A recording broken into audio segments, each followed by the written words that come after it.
Bölgede hasatlarımız başladı kuru tarım arazileri için. Şu anda da bir tarladayız. Arpa hasadını yapıyoruz. Küresel ısınmadan kaynaklı yeterince Ekim döneminde yağış almamamız nedeniyle verimde büyük bir kaybımız var. En az ortalama olarak %30 ama bazı yerlerde %60-70'e varan bir verim, rekolte kaybımız var. Bu da ciddi bir anlamda çiftçimizi olumsuz yönde etkileyecektir. Tabii geçen günlerde bir hafta önce işte Tarım Bakanlığı'nın Toprak Mahsulleri Ofisi Genel Müdürlüğü bünyesinde fiyat açıklaması yaptı. 13.500 TL. Tabii bu üst seviyedir. Bu birinci sınıf ürün için verilen bir fiyattır buğdayda. Bu yeterli bir fiyat mıdır? Değildir. Niye değildir? Zaten bizim ürünlerimizin kuraklıktan dolayı birçoğu alma giremeyecek. Yani çünkü kalite düşüklüğü söz konusudur.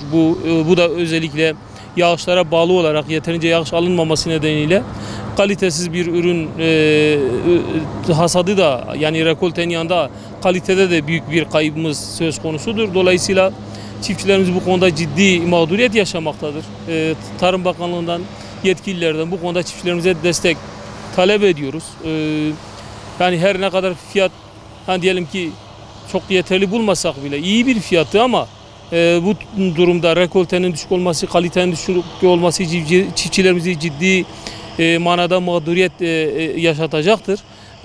Bu noktada biz destek talep ediyoruz çiftçilerimizin adına. Buğday, arpa yapıyoruz, hasadı yapıyoruz. Bu sene verim yoktur. Bu kuraklıktandır ola. Bu yağmur yağmadı. Kışın yağmur yağmadı, rutubet olmadı.